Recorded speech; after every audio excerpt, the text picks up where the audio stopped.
Onnie Willis, and she's pretty good also.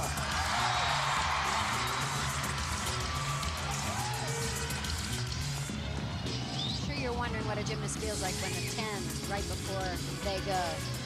Psych them up, inspire them, want to get another one.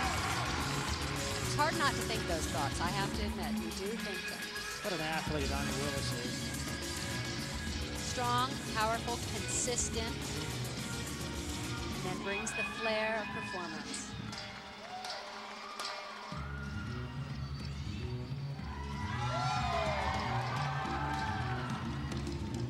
She's sticking it also.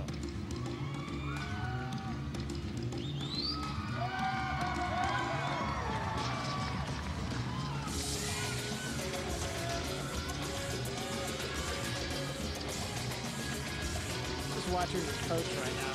She's like a proud parent. I have to tell you, Barry, she just smiled at me.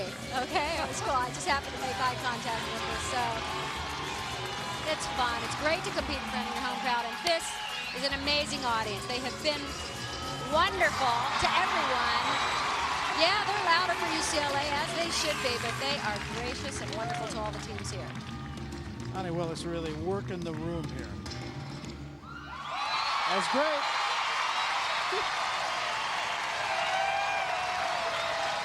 This is when gymnastics is fun. I'm telling you. What do you think? Back to back? I don't know. I think they might take some away in that little bit of a hop on that last tumbling run.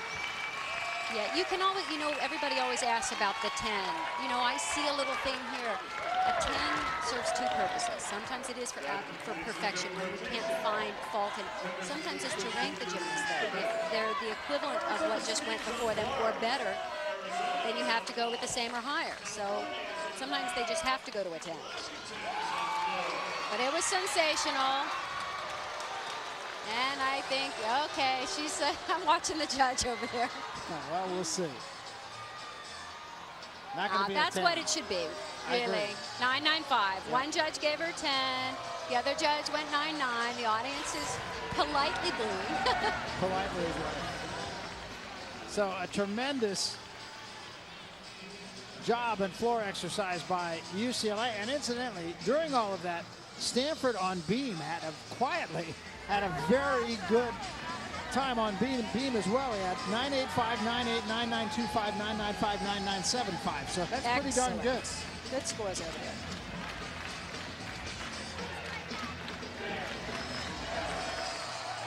And here is Lindsay Wing for Stanford on beam. This on tape just a moment ago.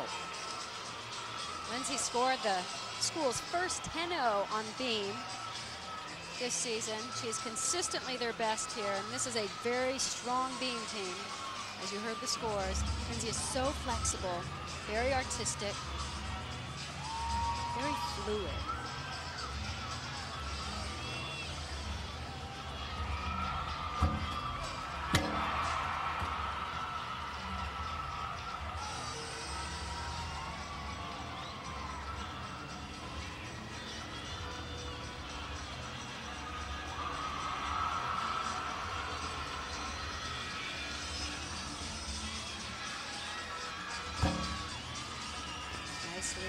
Taking the risk of looking back, arching away from the balance beam at the top of the lead.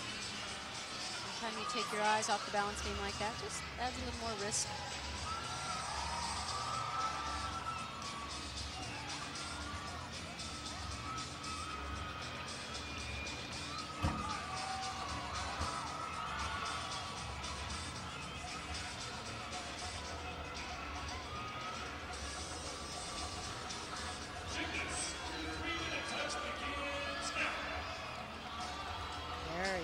Very solid routine.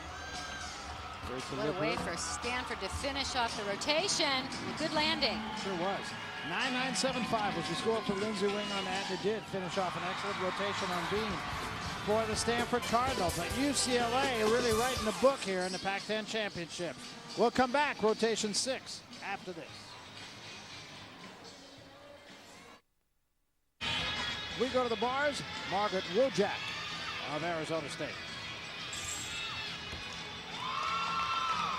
Starting off well for ASU. Keep in mind that their plan was to train through this. They did a hard work week.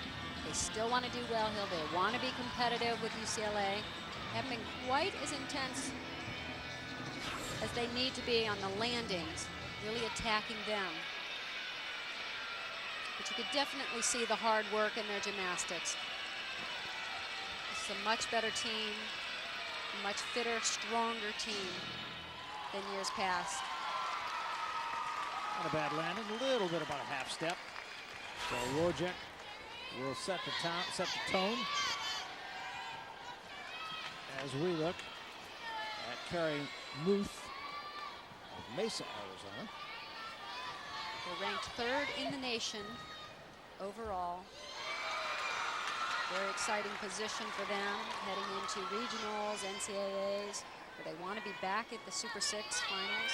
Their highest finish in recent years was in 1997. They were 2nd. It's much more competitive now. There are several teams up there. Georgia, Alabama, Nebraska, and NCAAs are in Nebraska. So that's a big point of interest. Yes, yeah. Absolutely. 9.75 incidentally for Wojciak, the first on bars for ASU. A bit of a cowboy on that. Like to see those legs a little more together. That could be a deduction. It's a little harder for the judges to see from the side. We've got the luxury of an angle that's a little bit different than theirs, but I still think they can see that, and they really want to get the knees together.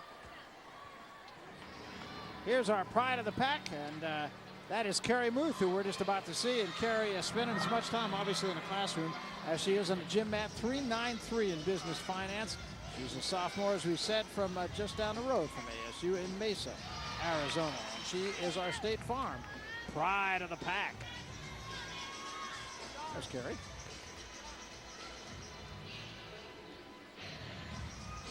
Kari with that look of awe.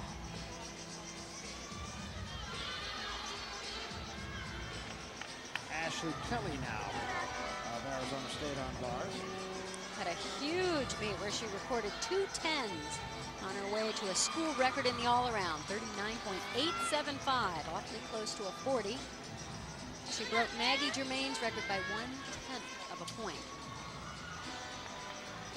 Maggie is still ranked higher in the nation in the all-around at 4th. 9.825 was the score for Kari Muth. Just a little higher than her GPA.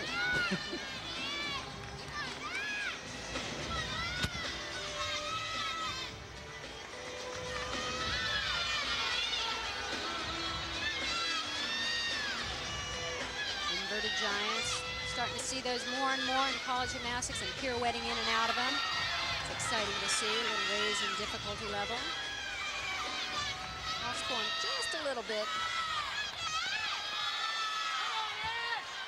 Big swing leading up to a double layout. The landing pretty good. Ashley Kelly. Boy, after seeing that landing by Kari Dockenbrook, everything else pales in comparison. Yeah. I still go back to that landing. Not quite seen one quite so stuck. So we got a hug from John Speedy, the coach at ASU for a long time, 23 years.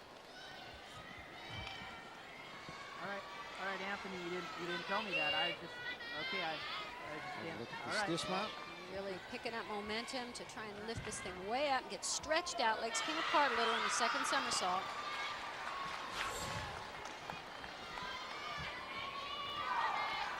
Are you next? And now Maggie Germaine. I would think this would be a good event for her. It's a pretty event for a tall gymnast. The world and Olympic, many-time world and Olympic champion, Svetlana Horkina, is a tall gymnast at 5'4", 4 inches taller. And it's working, it's beautiful though. Score for Ashley Kelly incidentally was a 9.9, so very good score for her.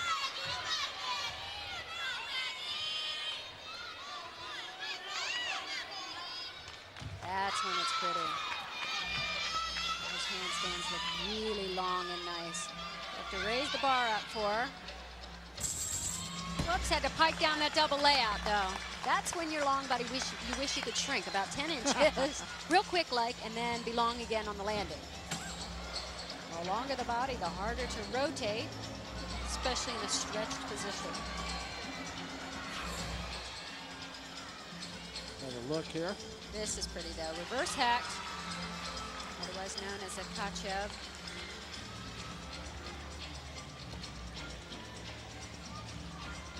Watch the dismount. This is the weakest part of the routine, only because she couldn't stay stretched throughout the whole second somersault and then took a big step forward.